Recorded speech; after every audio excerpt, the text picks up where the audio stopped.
Welcome back to the Paddle and Fin Podcast Network. We're brought to you by Pelican, built tough for all situations. Go to pelican.com. Yak Gadget, for all your fine kayak fishing accessory needs. Go to yakgadget.com. Eastport Marina, on the beautiful shores of Dale Hollow Lake, for all your lodging, kayaking, and fishing needs. Go to eastport.info. Now let's get this show started. What's going on, everybody? Welcome back to the Reel Down. What up, Dan? What's going on, man? You know, trying to clean up a mess I made right before we started. Make sure my computer doesn't catch on fire.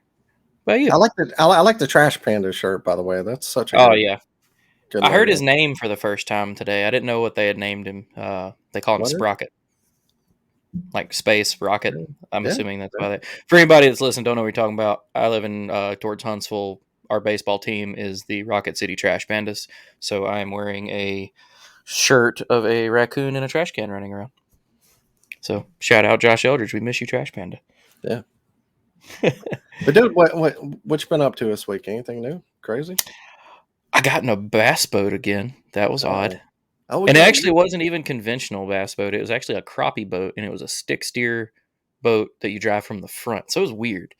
But it's like the kayaker's boat in the fact that it's aluminum. And like we just ran that bad boy up all the creeks we kayak fished. And when you run out of water you can float, we just shoved it in the bank and then went wading. It was awesome. I had a great time. We were out there with all the elites on Pickwick. Kind of. We saw a lot of the elites on Pickwick.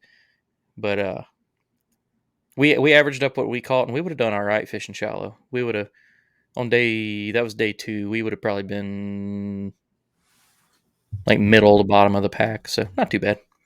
Yeah, I mean, we'll talk to these guys, but it's still kind of that in between where they're not all the way deep. They're kind of that in between stuff, but still a lot you can catch on the bank and shallow. So. You know, John Cox did John Cox things and went up to Bay Springs and caught them shallow all week. That's right. It was cool to see all the other pros with, 30 rods on the deck, and he had 2 spinning reels and 1 bait caster. He's the guy that gives me faith to stop fucking around with all this deep water stuff I don't know and just fish shallow, because the dude can just make it work. Like they were making jokes like he probably doesn't know what live scope is, and I was like, I could be that guy. Well, that's not what we're here to talk about, even though we probably could talk about it all day.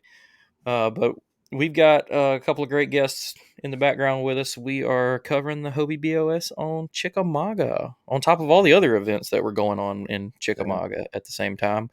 But without further ado, we've got the winner, Justin or I think I got it right. Justin won, right? Yeah. Before I say it wrong. Yeah, I thought so. Justin Patrick as the winner, and second place, Ethan Jett. What's going on, guys? Hey, guys. And we also invited on Christine, but she had some conflicting stuff on Monday and Tuesday where we couldn't get her on. We have to have the show in by Tuesday night, so we'll have her on again before too long. Cool. But yeah, thank y'all for being on the show. Thank you. Yeah, man. Thanks for having us. I was pretty sure you won, Justin, because I knew that you put out like a ridiculous number. But I remember seeing a post about like last minute upsets, and I could not remember if that was from this event, and I just missed it. But because I try not to listen to the KBN show, so that like what we do is natural with you, like any guests we have that we double up on. So I literally don't listen to it so this is all fresh.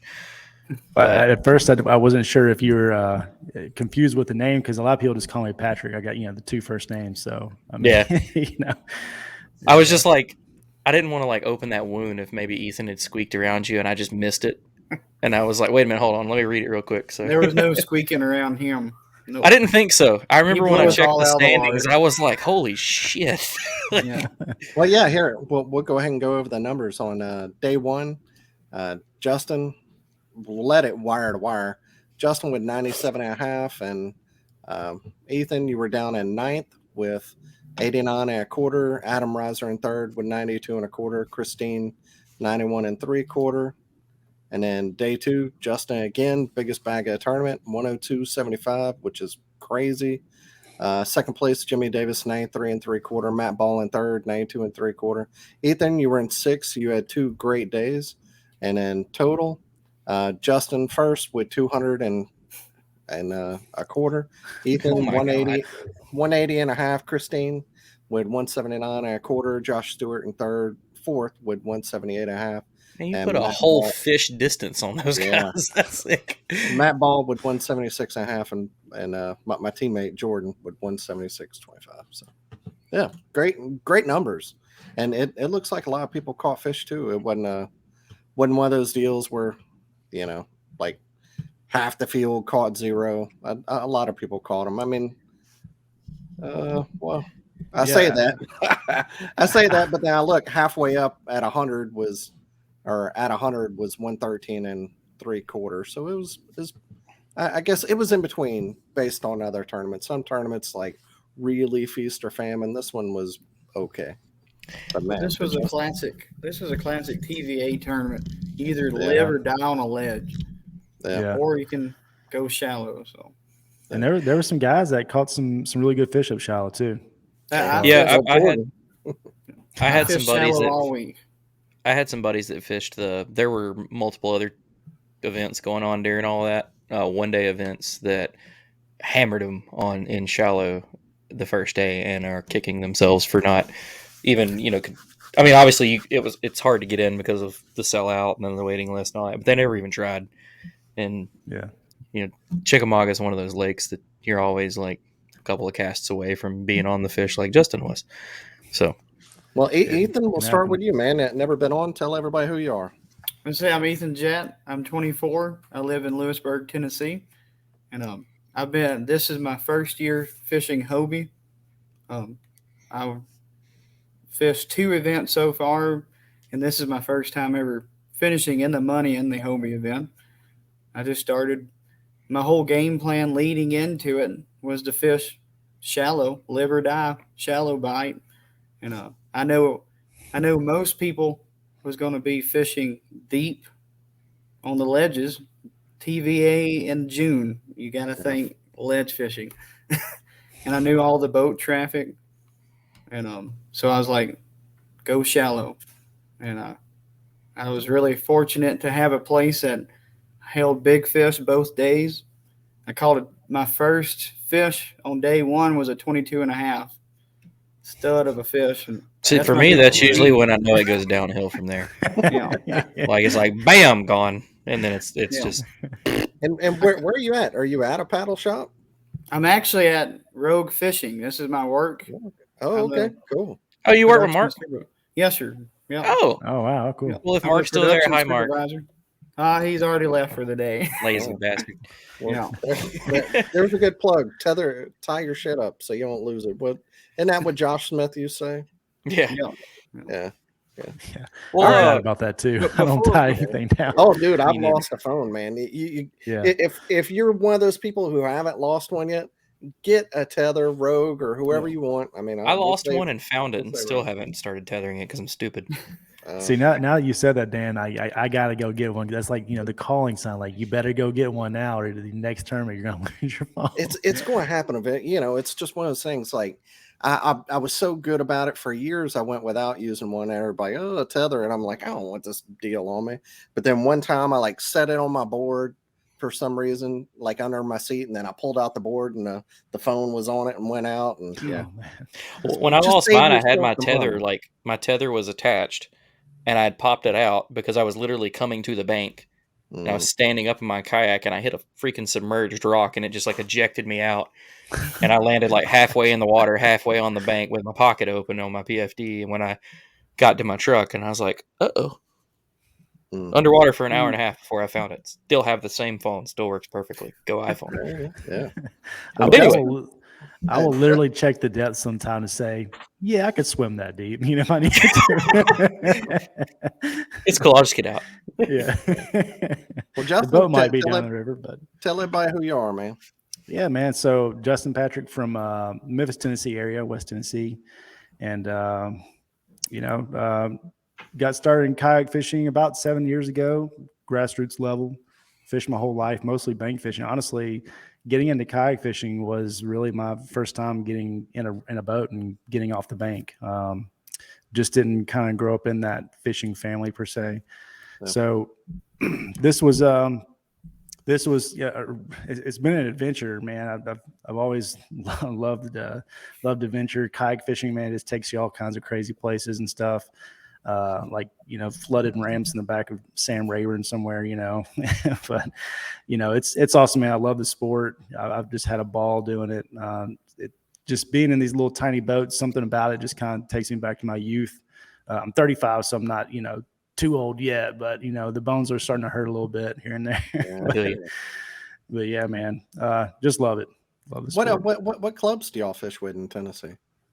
So they got the whole CAST organization, Kayak Angler Society of Tennessee, and the one I fish with is West Tennessee Bass Yackers. And Ethan, you got one out that way you fish with too? Yes, sir. I fish with Kayak Bass Fishing Tennessee. KBFTN, good club. Yeah. Yes, sir. Yeah. There's like 11 clubs in Tennessee. There's 12 in CAST. Y'all are blessed with a great organization there. Man, they do it really good. Past few years, Steve and Daniel, man, they put on a heck of a show. Well, each year it's designated to a different club to put on the state championship. But man, every time you get together, everybody knows each other. All shaking hands, telling stories and stuff. It's a good time. Is that the Ironman deal or is that TBKA? It must be them. Their championship is like a 2-day, 48-hour deal where you can fish any part of. I always thought that was the coolest tournament. I mean, my wife wouldn't. It'd be tough for me to go all weekend. I'm so hardcore. I'd be out there 20 hours a day. But yeah, I always thought that tournament was like whoever wins that really, really earns it. I feel like it gives a big advantage. Yeah, it gives a big advantage to the night fishermen because that time of year from like now until state championships time, night fishing is just. Yeah. I don't even care about the moon phase half of it. Night fishing is just way more productive. Now with CAST, what's cool is they you fish the morning time, so from 6 to 2:30 on Friday, I think, and then Saturday you fish the evening. So we get lines in is like 10 or 11. You fish till like 7 or 8. And then you have the award ceremony on Sunday. So you kind of get, a little bit of best of both worlds, the morning bite, evening bite. So it creates a new set of challenges, when you're, in practice and just kind of planning for the tournament, how you're going to tackle it. So, and then you just take your best 5 from both days. So it's just 5 fish total, your best 5 from both days. So it's pretty neat. I mean, you can, like a buddy of mine, he slept in Sunday morning, went to Waffle House and went out and got on a spot on chicken and got second place. So he didn't catch a fish on Friday. But I'd love to have that kind of luck. I know, it's right? just don't work out. I mean, you can't talk. You put a beating on these guys. You have that luck. You are that luck. We need to like shake hands or like give me some of that blessing or something. Got a lucky hat you're wearing I can buy from you or something. I'll send you one, man. I'll send you some shavings off my boat. I keep losing plastic off of it somehow. Hey, I'll glue it right on the bottom of mine because I have the same problem. What kind of boats are y'all in? I'm in a Hobie PA14 180 drive. So yeah, all reliable except 360. Yeah. I fished 180s up until this year. wasn't really sure if I wanted to go 360, but kind of glad I did. I would say that it's not like a must have, but it's definitely nice, especially in current and stuff like that. That's way our kayak shop. I work for Music City Outdoors over there in Nashville, and when people are trying to decide whether they want to spend that extra money, and I tell them it's, the 180 drive did so good for so long, like it's not that it's not worth it. But no, it's great boats. Yeah. Well, whichever one of y'all want to, for people that's listening not familiar with it, someone give us and everybody a breakdown of Lake Chickamauga. What was it? You want to go, Justin? You can. Well, how many times have you been there? I've only been there 3, so I've been there. I go about 3 times a year. You got more. I have a love-hate relationship with that lake. Everybody does. I do. Yeah, tell us about that, Ethan. Well, in June, the ledge bite is typically what wins tournaments. But as we are in a kayak, you can't start your 250 up and run 2-3 miles down to the next ledge and so on. So it's hard to find a good ledge bite in a kayak. So that's why I devoted all my time to shallow. And I think Justin's the only one in the top 10 to have fish on a ledge all tournament. Did Christine? I think she fished ledges. I'm not sure. Yeah. She fished shallow, if I'm not mistaken. Oh, did she? Okay. Yeah, yeah. So what's the shallow setup like? Grassy areas, long Yeah. flats, lots of points, backwaters. Yeah, a lot of flats. That's what I was targeting all weekend. Was it the bluegill spawn is going full? Yeah. And then we're just now starting to get in the mayfly hatch. Yeah. So I see a whole bunch on Neely Henry this Oh, weekend. It was man, they're that both covered yeah. up. Yeah. They Boat hatched slips were hard covered. on Saturday on Pickwick, or Friday, I think it was, at Pickwick. They were everywhere. Yeah. Do you live out around Pickwick, Jimmy? Close. I live right off of Wheeler Lake, so okay. it's 45 minutes to Pickwick, 45 minutes to Gunnersville, 20 minutes to Wilson. I live I'm right in the great spot for this He's section in of Athens, river. right on the other side of the border. Yeah. For some reason, I thought you guys were based out of up north somewhere. Mm-mm. A that's lot my of paddle and fin guys are Midwest, but we're both Alabama. I'm down in Hoover, like south of Okay. Birmingham. Sweet, man. Yeah, he's I- closer to Coosa River Fisheries. I'm right off of TVA, but I'm only about an hour from like Smith Lake. So yeah, you're right there in the midst of it, man. like I've literally like some of my buddies, they're like, "Why do you travel? Like, there's no reason," and they're right No. because I do way better around here. I don't know why I go anywhere. I'd love to, like, if I can move my wife to North Alabama, that's where I'd be too. I love it up there. That's Yeah. great. All right. Go ahead. I was just going to throw in what I thought was interesting about Chick compared to some of the other Tennessee River lakes is like some of the big pockets and stuff are a lot different. Like Pickwick and Kentucky Lake, you have these massive, wide open, coves and creeks, that you can go up in. But a lot of with Chick, you got a lot of real small, narrow creek channels that just open up into these wide, and embayments that turn into big flats. I've always kind of looked at that as kind of a challenge, a different set of challenges to like, Pickwick and stuff like that.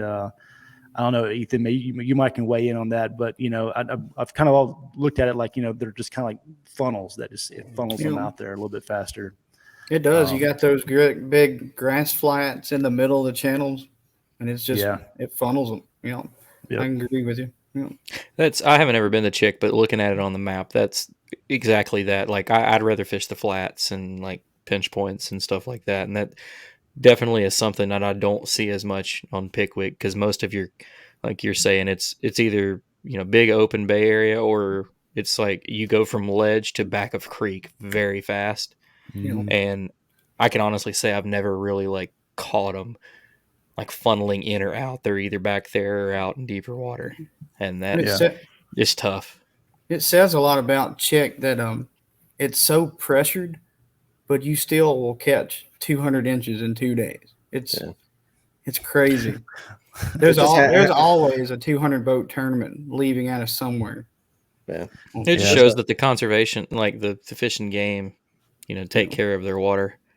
I mean, that's the same reasons Texas lakes are, like OH Ivy saw 12 teeners this year in a week and a half, 5 million people on that lake, and still putting out just giant bags of fish.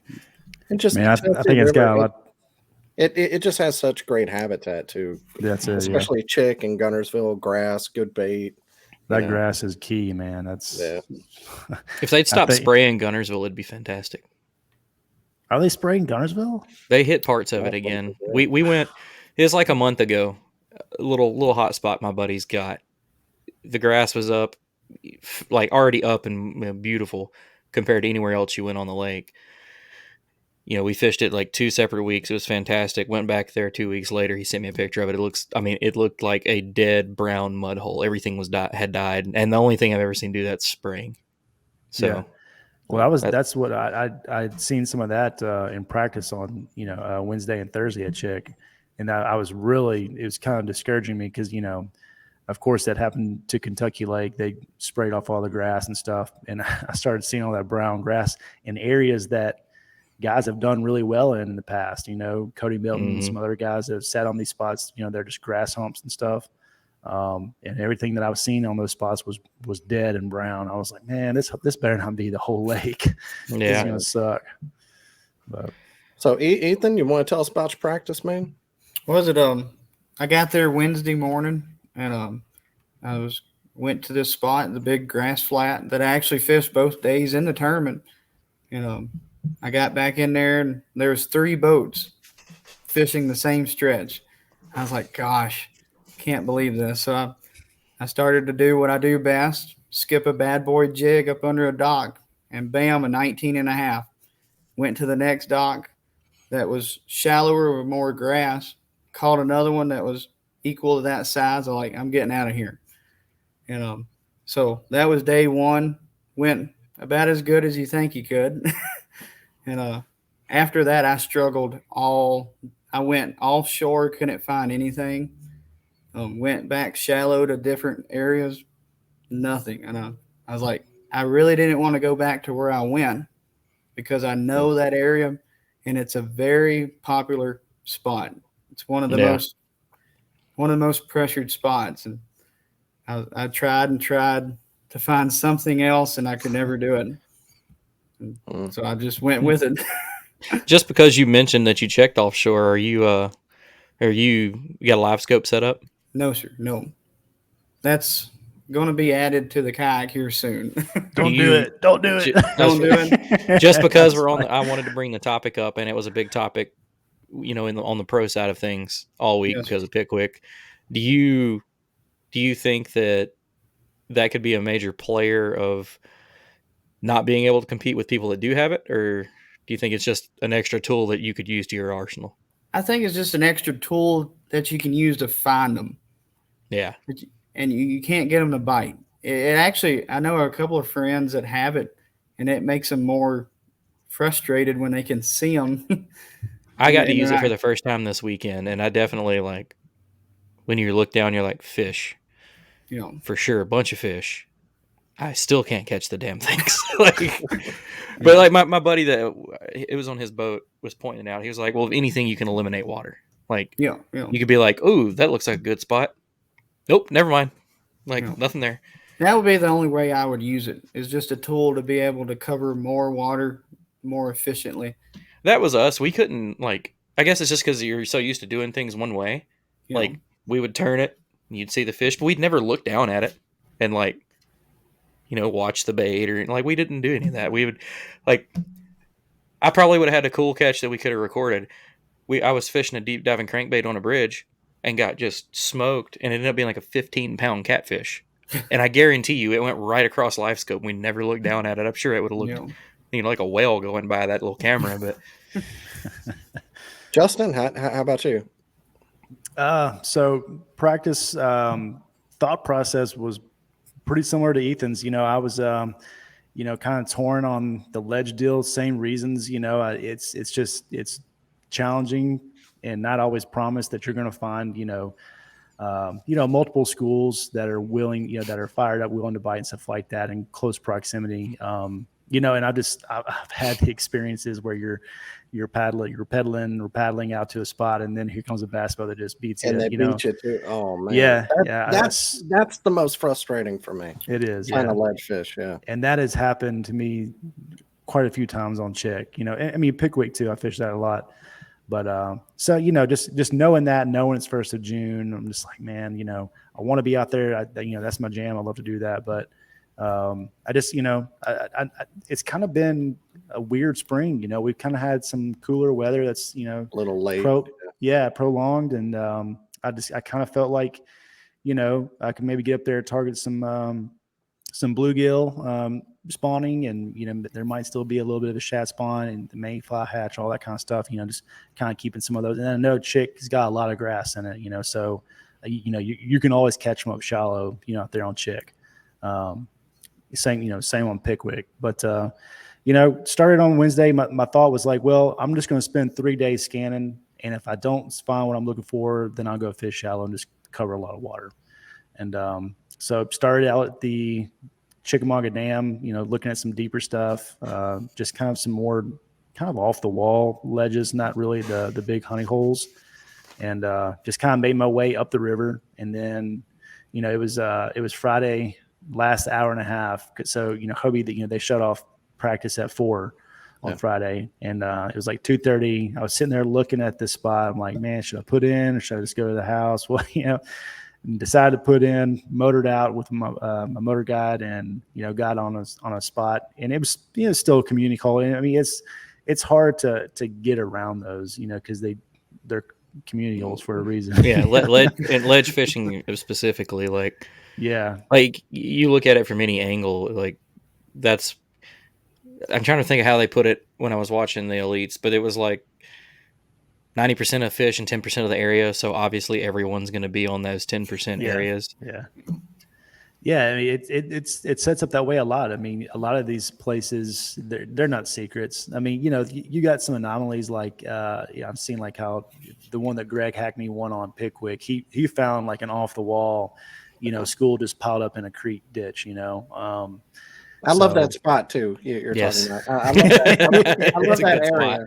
I triangled that one. I think that's the same area that Lester was fishing this weekend in the Elite Series, right? It's where he started. Was it? Is it? Oh, yeah. He would start there, and he'd have his limit within the first 45 minutes, and he would already have like 17 pounds, and then he'd leave it. Yeah, that ledge all along that area. I love that whole area. Yeah, that's a good spot. I'm glad you brought that up. The man knows his bass history here. I like it. I study these ledge tournaments, man. I love them. But because you were talking about that, like the pressure, I noticed again back to boat guys, more of them like being okay with guys coming in with them to like Brandon Polinick, like somebody rolled up and was like, "You care if I jump in?" He's like, "Sure, maybe you can help me get this school fired up."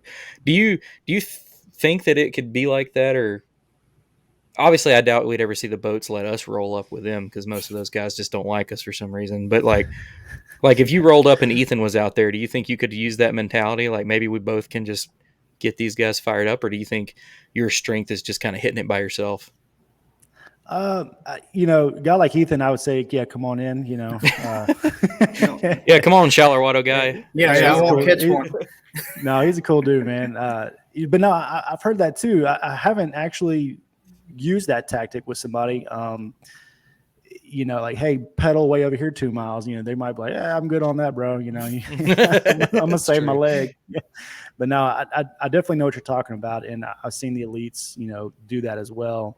But man, that takes, a tight knit group of people that know each other and stuff for that to work. Cause talking about, history, on Chick, when Ike and Ellie rolled up on KVD, he was like, bro, you have not been over here.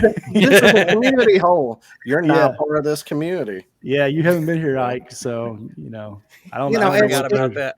It's funny. So on Low Budget Live today with Luke Duncan, this week's episode, he was talking with Swindle about the same thing, how, we see people do it, and they don't know all the behind the scenes stuff of how they might already have something worked out. Of he hates that people think they just roll up on each other and it's cool, because it's usually not. And they either have, they either edit it out, or, if you're watching the hour-long show, not the live, but they might, they know other people, they know what's cool and what's not. They have an agreement. But some people get their, there's a whole big topic we're getting into, but a lot of that stuff is so disrespectful. But some of it too is like somebody posted on KBN something. If you're fishing a bridge or like a known community hole, you have to know what you're, you have to expect some respect, but also you have to know what you're fishing. If you're fishing that's something somebody else is going to get on, you can't own a bridge. Brian knew went into the etiquette of that. Like, there's certain places it's going to happen, but please have the common courtesy. Like, don't troll straight through me. Like, don't cross. Come around me. He's like, come around me and spot lock and touch boats with me. As long as you don't drive straight over it, that's fine. Yeah. Like, I get it. Don't blow out my spot in front of me. But there's definitely a right and wrong way to approach that. But you don't. Some places you just don't own. Public landowner, baby. Yeah. But so if you're So you had a good practice. You found something offshore, kind of a community hole. How do you rig up for that? Because it seems from a boat, like I came from a boat where I could have 20 rods, and I would have, the hair jig, the big shaky, the big spoon, the football jig, the the swim bait, the whatever it is, where I just have all these baits I can rotate through, and then I can go, have a little milk run where I'm going from spot to spot to spot, and then just trying to see, just trying to find the active fish. Yeah. How do you do that from a kayak and be succducil? I Same haven't way. figured that out yet. This is like I'm really asking this. No, Please yeah. tell me the secret. Dude, I went out rigged up with 12 rods, honestly. Really? I mean, so in practice, I was throwing one of my favorite baits in the summer is the Strike King 8-inch bullworm. I can't say how many big fish I've caught that thing. I mean, I love the zoom, old monster, but something about that tail, I think in the way it falls, it just kind of like does a number like that. It's a great. It's real thick, like it's real got thick, more yeah. mass to it. It does. I mean, it's a great bait for flipping in lily pads and grass like that too. I've done that numerous times, but I was throwing that a lot, man, in practice, and they were just kind of nipping at it. Jimmy's writing it down. Right. Bullworm. Sorry. Bullworm, man, that's a good deal. I'm a 10-inch Berkeley power bait worm guy, power worm, Okay. but I'm always up to try something new. Yeah.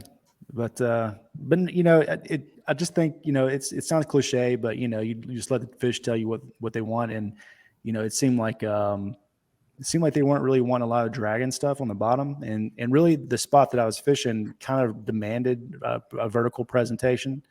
So I had a drop shot rigged up, surprisingly, and threw in there, man, they just started biting it. So, I went into the tournament Saturday, fully expecting and prepared to throw the drop shot.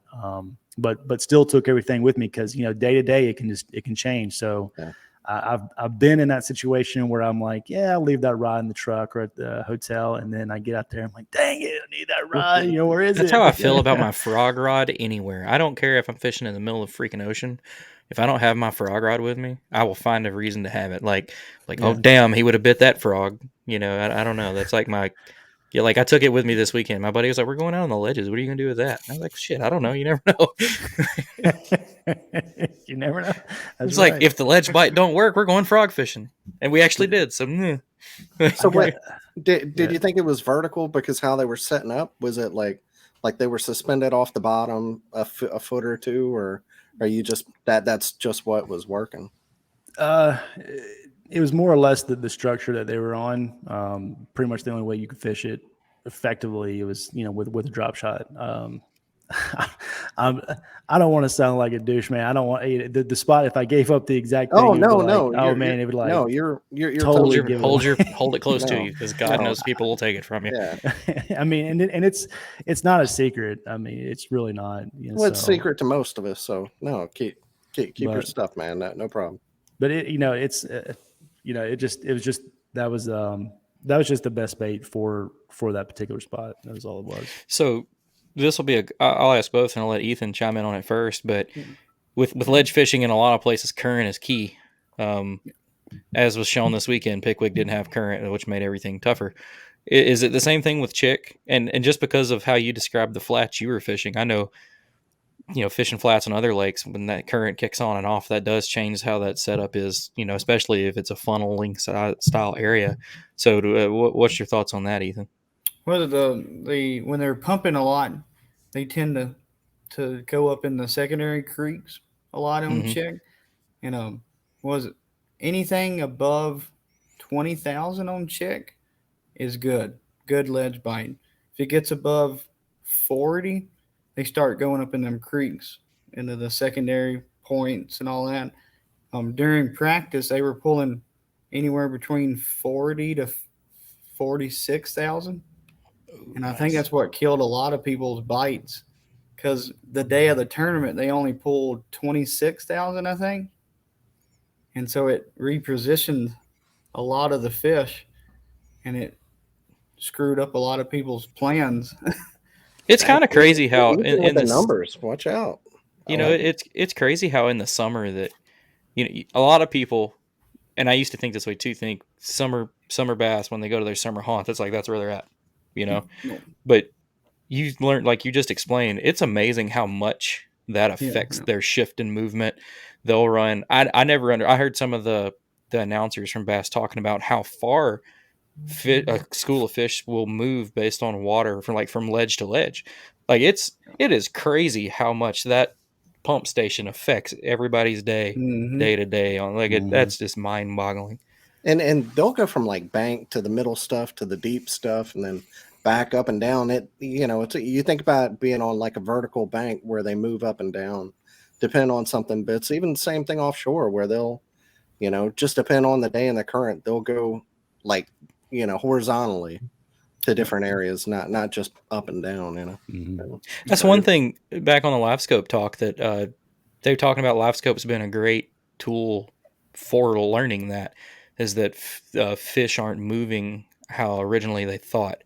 A lot of biologists are, we think that they're moving from 5 foot in the water column down, that in particular piece of structure. And what they're actually doing is they're staying at 5 foot, but moving off of it 50 yards over nothing. It's stuff that they didn't think that traditionally they did. So I just, that was a cool little like nerd moment I saw the other day and was like, oh, write that down. Even the shallow not it's going to help bite. me. Even the shallow water bite, like on the docks, I've always found that if they're pulling a lot of water, they're on the front of the docks. If they're not, they're on the back. Yeah. Damn. See, I'm not that smart. See, you're letting me know I got a lot of holes in my game. I need to start paying more attention. Those bigger fish, man, they'll sit up on the front side of those current breaks. It just, when it splits off like that, it provides just a real small current break. I've caught a lot of big fish, on the Tennessee River, fishing the front sides of docks and islands and stuff like that. I think it's just them big girls, they get in those little small areas. They don't have to fight off all the other or contend with the other smaller fish. That's kind of like, their little nest egg they can get in and nothing else is there. They tend to be lazier. They don't want to fight that current all day. Yeah. Yeah. So Justin, day one, you had 97.5. I'm sure you're looking at the leaderboard till it shut off. Did you quit fishing or did you lay up or what? How do you know how to manage your fish from day one, day two, or is it just I'm burning it out both days? Man, fishing tournaments for me is also it's just as much of a vacation as it is a competition. So I'm out there all day, dude. I mean, there's no going back to the ramp early for me. But so the first spot produced a limit, and I had caught a 20 plus off that hole. And then once I located the second spot, the better spot, that I called out my 4 smaller fish. And then, I fished it a little bit more, just trying to kind of get a gauge of if there was more of a population there. But I wasn't really beaten up on it very long. After I got my 4th call, I got out of there for the most part. And, my backup plan was what Ethan was doing, was fishing docks. I had caught about a 6-pounder off of a dock on Thursday. And so that was my backup plan. There was a stretch of docks pretty close, about a mile down the river. So went over there, fished it. It didn't have the right depth underneath it. So, I didn't really spend very much time there. And then just kind of went, fishing some shade lines and stuff like that up until 2:30. Ethan, how about your day one, man?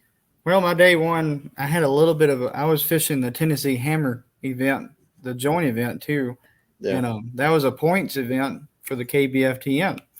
And so I really wanted to save my shallow water area after I got my limit, but I wanted to be competitive in the KBFTN Tennessee Hammers. So I continued to fish it a little bit more. And I started the day off with a popper, Popar, the old classic Rebel bluegill color, and got that 22.5 off of it. And my whole limit came off the popper every day, both days within 7:30, 8 o'clock. And after that, I would move off to the docks once the sun got up and started heating the water. And then I would go and flip the docks with a jig and a wacky worm. and just kept hitting that. I never really saved an area both days. I was really worried leading into day 2 that I've done caught all the fish, but Yeah. Talking about your dock setup, and then since Justin mentioned that was kind of his backup plan, like I don't want you to give up any of your like maybe your secrets to it at all, but like what kind of depth range were you looking at relatively to, like Justin said, that wasn't as deep as I was, as I was needing for it to be set up. What kind of range are you looking at? With if I'm flipping or skipping a jig, I usually look for 5 to 12 foot. Mm-hmm. And then if I'm skipping a wacky rig, I'll look from anywhere from a foot to like 5. That's my mainly, and I look for grass. That's where I caught most of mine off of docks with grass behind it. They were coming out of that grass and eating it. And what's your go-to jig setup? Yeah, I was about to say, what's your jig setup? My jig setup is a bad boy jig, like a 3/8 ounce. That's my favorite. And either black and blue or just a classic. I'm a classic guy, green pumpkin. Same way. Paired up with a Torrent outdoor timber crawl. That's my go-to setup. Paired it with a ALX toad face. It's a 7'2" medium heavy plus. It's got a really good tip on it to where you can just skip it a mile, and it's got the backbone to pull the big fish out of the docks. So there you go. I fish it the same way in Gunnersville and everywhere I go. So. Which worm do you use for a wacky rig? I usually use I got 2 that I love: the Torrent Striker 6.0. Torrent, I've never even heard of them. Yeah, Torrent Outdoors. It's a local bait company. Yeah, I've heard of them. Hendersonville. Cool. Check them out. They're an awesome. They have a few colors, but every one of them that he don't go and make all these colors that don't catch fish. Zoom has hundreds of colors that catch the fishermen instead. I'd hate to see the Zoom catalog. I would too. Good God. Look to it. And a lot of places even custom order stuff. Like I used to live in Clanton, and they had like a couple of colors that just they had. I'm a big believer in simple. It catches the fishermen more than fish. Yeah, that's. Right. I was on Tackle Warehouse the other day, and when I went to the Yamamoto Cinco, because I was looking to order up, because I use black and blue, green pumpkin, black flag. That's it. And it's at 127 color options, and it pisses me off because I have to scroll through 50 of them to get to just the one I'm looking for. Yeah. And that's my other go-to wacky worm is a Gary Yamamoto. The only thing I hate about you can't him, beat that thing. Nah, the only thing I hate about him is you only get about 2 fish. Yeah. Man, I had one last weekend. I got 7 fish in a row out of it, and I unhooked it and I just put it in the cup. I'm like, I'm gonna hang that one up somewhere. Like that one's built different. Do any of y'all use that VMC, the new? Like it comes with the pliers with the new ring. The silicone tubing instead of seen that. No, I haven't used it. I have not. I use I take a little that. piece of clear heat shrink and take a torch and heat shrink. The only thing is you gotta sit there and do 100 of them all at once. Yeah. I know Big Bite. They have one of them. I think it's called the Wacky Nico, and it's got like a built-in O-ring in it. I thought that'd be cool too. I haven't. I usually just do the old school O-ring just because I have one. When I buy something new, I buy way too many of them, so I've got O-rings like coming out of my ears. But I've learned now, like especially with Senkos, man, like those if they're cheap O-rings, they'll if they've been in your kayak for a while, they'll shrink, and then you'll go skip that Senko, and that thing will just break in half because it's pinching it too tight. Yeah. Hey, that makes me more mad than anything when you start with a Senko and you get back with a Ned rig, basically. You never get back to half with the freaking Eco 8 in it either. That's always the first thing that's gone. Yeah. All right, Ethan, how about your day 2, man? Day 2 started off the same as day 1 with the popper. And I had my first fish within, I think, 10 minutes of the turn lines in. It was a 19 and a half.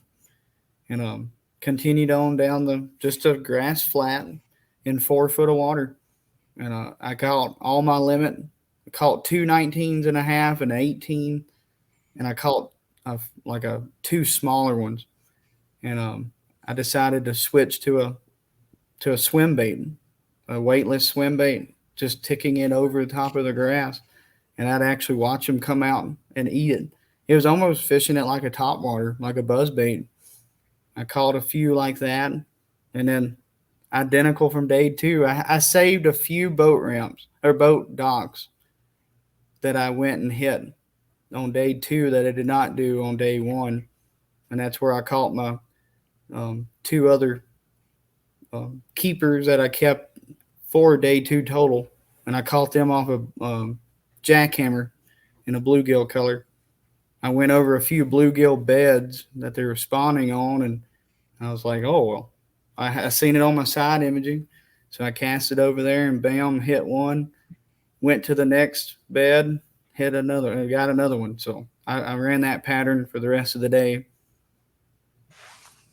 Just because you throw in pop R, are you old school and you're throwing it on spinning setup, or do you throw it on a bait caster with light setup?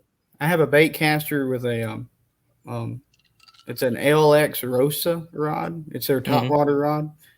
Paired up with it's a Daiwa Tatula. I use about a foot of mono, like 12 to 16 pound, depending on like grass. I was using 17-pound mono, just enough to keep the braid from hitting the hook, hanging up on the hooks. Yeah. And then being that it's 16 pounds, I was not really worried about breaking them off in the grass. No. Yeah. There you go. Justin, how about you, man? Yeah. Did you get any sleep at all? I got a little too much sleep. Oh, okay. Well, it was actually just perfect, man. I've learned over the years when my body when it needs more sleep, man, I just won't wake up. So I had the alarm set for 3. That didn't work out. Woke up at 5, and I had to get all the stuff out of the hotel. Yeah, it was chaos. So, I'm sharing a few words, and then I'm getting all my stuff out the hotel. Skipped the Waffle House and just went straight to the ramp. And I was really thinking when I got there that because it happens all the time where people that don't do good on day 1, they go to the spot where they, like the popular area or just a completely different area. And so I was like, man, I'm gonna get there and it's just gonna be loaded. I mean, the boat ramp was pretty small. I mean, the parking was very minimum. So, but fortunately when I got there was only 3 guys there. So that was awesome. So, get out there, and I was kind of torn, whether or not I wanted to start on the first spot that I had started on Saturday, or just go straight to the better spot.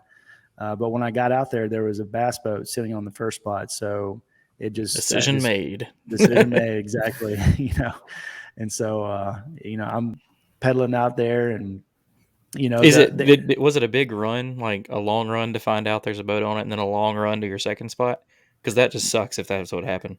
No, I could see it from the ramp. Okay. Whether or not somebody was on there. Not trying to give it away. Just no, you're good. Wondering. Yeah, it was a little odd. I couldn't tell at first because there was just one little light. I couldn't tell if it was a light like on a boat dock or something like that off in the distance. Mm-hmm. And then I get closer and closer, and I could tell there was a bass boat. But second spot wasn't too far from there, so just made the pedal on down and got in there. And I got to just give props to my buddy Brandon Palmer, man, my roommate. He had just a scary amount of confidence that my spot was going to reload, because I'm sitting there Saturday night like, dude, I don't know. I mean, these fish move around a lot. I knew the current was basically going to be lack thereof on Sunday. No wind either, and that's what was helping position my fish on Saturday.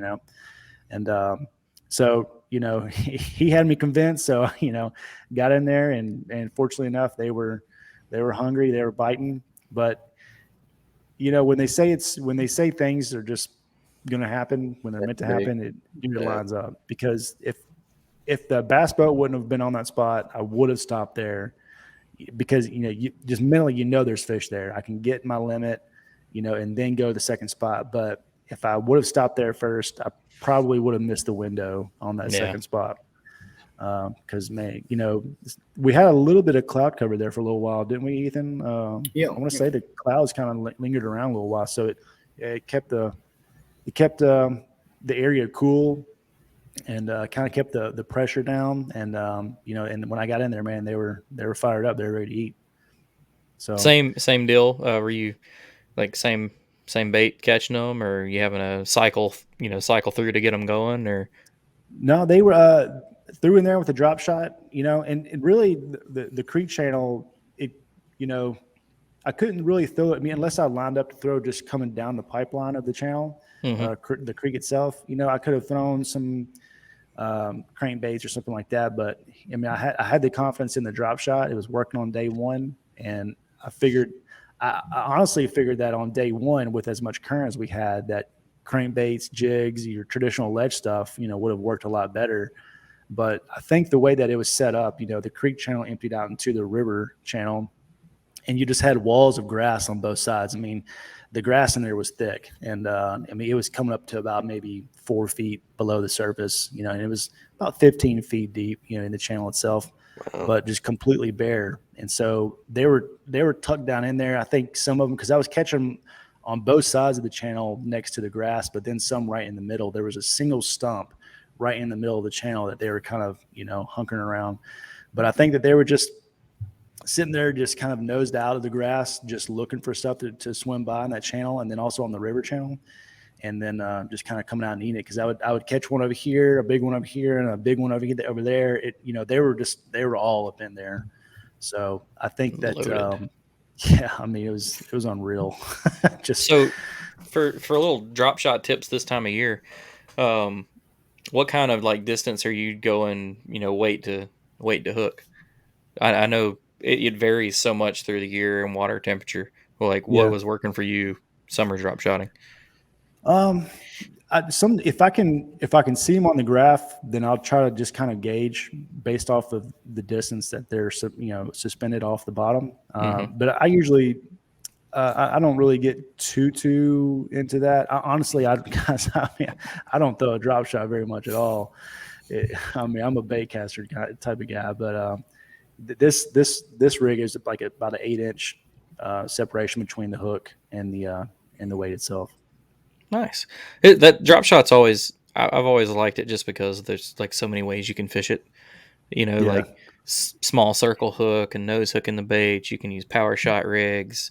If anybody watches Tactical Bassing, which I guarantee you most of us have, like those guys showed me punching with a drop shot, which blew my mind. Like, it's just a cool, versatile bait, and I always like to get everybody's take on it because there's not two people that seem to do it the same. Like everybody's got their own little something different to it. Yeah. Weights, and a lot of people some people go lightweight, heavyweight, different. Like I use a spin shot hook, big, like different kind of hooks, different kind of worms, and that's the one thing I don't throw tungsten on.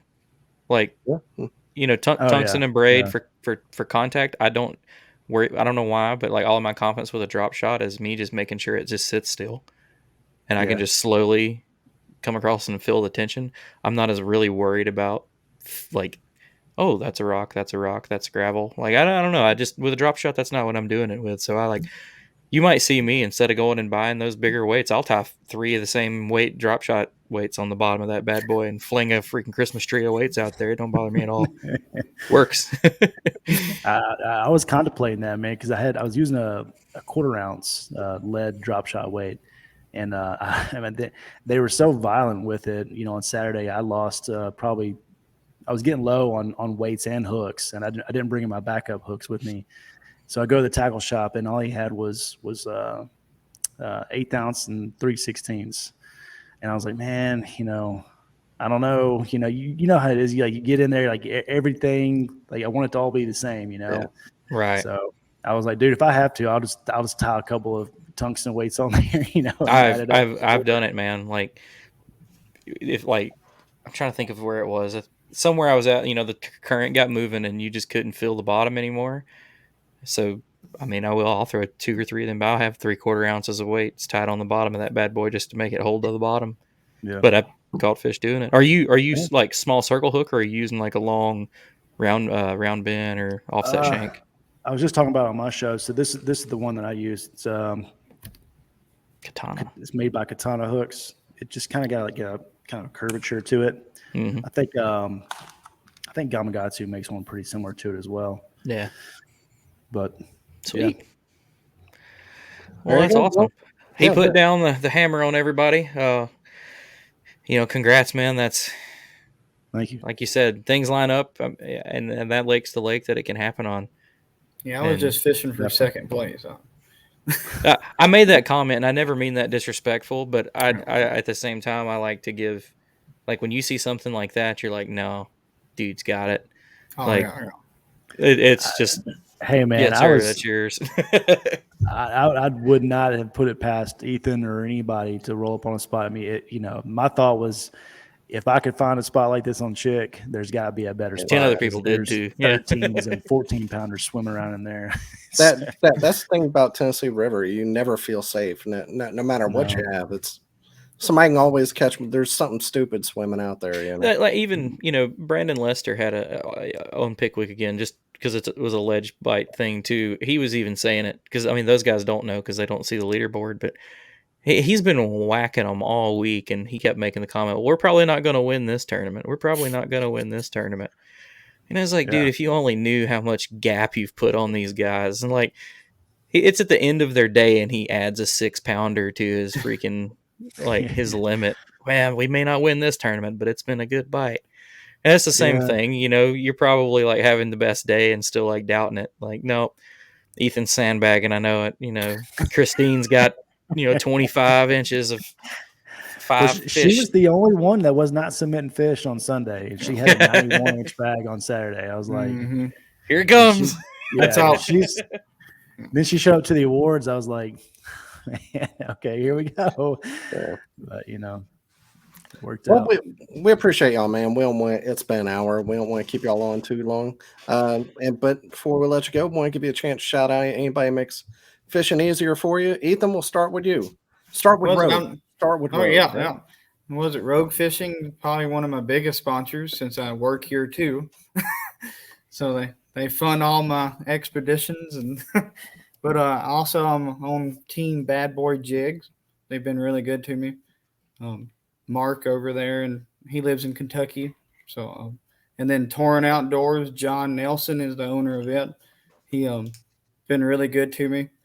They make timber crawls, tungsten jigs. They have a few of those. They make a stellar Ned rig bait. It's weedless, and check them out. And then I'm not a sponsor of them, but Motor Guide has been the XI3 has been a game changer for my fishing. Being able to graph ledges and the spot lock, being able to set on a ledge. That's been a nice addition. So that's everybody. My family, and most importantly, the good Lord. So, Amen. Amen. Yep. Appreciate it. Justin, how about you, man? Yeah, man. I have a deep appreciation for the people that support me, man. Because they don't have to. So I really appreciate my sponsors, and Battleborn Batteries is my title sponsor. They also sponsor my podcast, Lines In. Make lithium batteries, and I was using 100 amp hour, getting like 13 miles off that thing with the Motor Guide, full throttle and wind and stuff. It's insane. So greatly appreciate them. And then S.Y. Wilson and Company, Hobie dealer out here in West Tennessee. David Best is one of my travel partners, and the guy will bend over backwards to help you out and get you what you need. He's delivering some kayaks to a couple of guys out in Arkansas this week. So, he'll literally go the distance to take care of you. Corky's Barbecue. If you're ever in the Memphis area, man, Man's got a barbecue sponsor. I like dude, it. We're known for our murder crime out here and barbecue. So I was going to say music and barbecue, but you're probably right. I think murder and barbecue. Yeah. We're number one in crime right now. So and the ducks at that hotel, wherever that is. Oh yeah, Peabody. Yeah. No, there's a lot of good stuff, man, here in Memphis. And these guys know how to do barbecue. Corky's has been around for a long time, and The owner, he's fished some kayak stuff, so he's a good friend of mine and has supported me. So I really appreciate him. And Katana Hooks was using the drop shot hook this week. My buddy from Little Miami Outfitters makes the Proteus rods, and he's a kayak guy himself, making some awesome rods. A lot of guys out here in West Tennessee have started to buy them from our tackle shop, and they just love them. So big shout out to him. And then Primary Tackle, same shop as S.Y. Wilson, and then Black Bass Tackle Industries. They a couple of guys. Jimmy Washam is one of the owners. He just won the MLF title last year up on the upper Mississippi. Him and another guy, they make some awesome jigs, spinner baits, buzz baits. I think they got the Demiki rig, and they're just Tennessee hammers themselves, so they know the Tennessee River. And then Small Town Bassin, he makes some killer hand poured swim baits. He used to make some 3-inch ones that I've got, but now his specialty is this 6-inch gizzard shad. It's got a rattle in the tail. It's got a big boot tail, and when it goes side to side, man, you can hear it, and it really calls them out. Even that dirtier water, it's a awesome bait.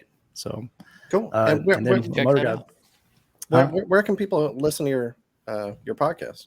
Yeah, so we're on Facebook and YouTube, linesandyakfishing.com. Looking to get on Spotify and some stuff like that soon, but we're in our first year of doing the Lines In, so just been having some fun with it, just kind of finding our niche and whatnot. But what kind of shows can people expect from that? What kind of topics do y'all cover? And yeah, so it kind of started out as kind of a local type deal, but we've kind of expanded. We talked to guys that are down in Venice, red fishing.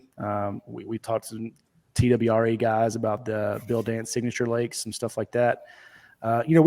We catch up with some of the people that are winning tournaments and whatnot, but like we talked about before, there's a lot of competition with that. So, but yeah, man, just a lot of topics. If you want to learn a little bit about Pickwick and stuff like that, man, listen to us, because we're always talking about Pickwick. My co-host, he has a ton of friends that have been fishing this area for years and years, so we're always chatting with some folks that drop some juice on Kentucky Lake, Pickwick, areas like that. So that's my favorite lake. I'll definitely be listening. Okay, sweet, man. Appreciate it. Yeah. All right. Well, we appreciate y'all, and good luck the rest of the year. Thank you. Yeah, y'all have a good night. And I know I just got the banner up, but for everybody that happened to see that pop up that's watching it, go follow these guys. Follow Justin at Justin Patrick Fishing. Follow Ethan _Jet_fishing. Guys, we appreciate it, and we will catch y'all next time. See you guys. Sounds good. See you later. All right. Good show. It's cool. I can't think of another kayak tournament that was ledge one. Because Josh Deal last year at the Pickwick one. Yeah. The Bass Pickwick. He did the same thing. I'm pretty sure it was wire to wire ledge vent. Like if man, it's so hard to find that, like a couple of spots that are close enough, that are going to hold enough fish, that don't have too much pressure. It's so hard to do it in a kayak, but whenever you do it, and it's right. And then I think about it on Pickwick, because me not being an expert, but really paying attention in the last couple of weeks, on Pickwick, there's just so many ledges, and that's where the people are. It's not. I was shocked to see so many of the pros out there that weren't with other people, Yeah. So, but awesome, and congrats to those guys. Killer event. Like always, got a few tournaments to go over real quick. Not too many, so we'll hit them real quick. First up, the Buckeye Kayak Fishing Trail on Raccoon Creek. 55 anglers, 5 fish limit. First place, Chris Hannigan with 85. Second place, Joel No with 77.5. Third place, Kevin Sams with 72 3/4. Next up was the event that was going, or it was like a series of events going on with the Hobie on Chickamauga. It was the Tennessee Valley Kayak Anglers, KBFTN, Watts Bar Kayak Fishermen, and the North Alabama Kayak Anglers, and that Tennessee Hammer event. It was 113 anglers, 3 fish limit. First place, the man Adam Reiser, 59.5 in that one. Second place, Christine Fisher with 58.5. who, as we said earlier, third place overall in the Hobie BOS. In third place, the OG from NACA, Mr. Nate Mayfield with 57 1/4. He caught a donkey fish right out of the gate up in some skinny water. So congrats to those guys. Next up, the All-American Kayak Series on Lake St. Clair, 2-day tournament, 25 anglers, 5 fish limit for each day. First place was Mike Coleman with 197 inches, which is fantastic. Second place, Tyre Fletcher with 190 1/4. Third place, Joe Camiotti with 186 1/2. Moving on from there, we have the Foothill Anglers of North Carolina in Hickory, North Carolina. They had 5 lakes to choose from, 29 anglers, 3 fish limit. First place, Caleb Perry with 50 3/4. Second place, Gustavo Benitez with 50 1/2. Third place, Joseph Scarlett with 50. Next up, Southern Illinois Kayak Club on Little Grassy. Yeah, Little Grassy. That's pretty cool. Little Grassy. 25 anglers, first place. Darren Himker with 77. Second place, Dustin Siegel with 74 1/2. Third place, Reese Schneider with 73 1/4. And that was a 5-fish tournament. So those are a little bit of a tough bite out there. Next up was the Kayak Fishing Utah Bass Tour on Pineview. 68 anglers. First place, Cody Henley with 88 1/2. Second place, Bryce Gibbs with 87 1/2. Third place, Say it. Cayman Rasmussen. The best name in the game. 86 1/4. And that was... I wish my name was Cayman Rasmussen. I had him on my fantasy. It's the only reason I knew he got third. And that was also... There was I don't know if it was 2 separate events, but I know that was a KBF event as well. I think it was a KBF event and a club event, but same leaderboard for both. Utah Kayak Anglers. So yeah. Aaron's And last up is the California Bass Nation event on Lake Comanche. 36 anglers. First place, Griffith Garabrandt with 88. Kong Yang with 86 1/4 for second. And third place, Shane Jones with 84 1/2. So congrats to everybody who kicked ass in the tournament this weekend. Congrats to the people that didn't for getting out there and fishing anyway. Anything to add to it, Bubba? Half the teams that won in the KFL and the other half who had a bad day. I saw some stuff about that too. About There's a lot of drama. Yeah, like some missed handshakes and sandbagging apparently is... I mean, I've always thought sandbagging was a thing, but it seemed to really have showed its face this weekend in KFL.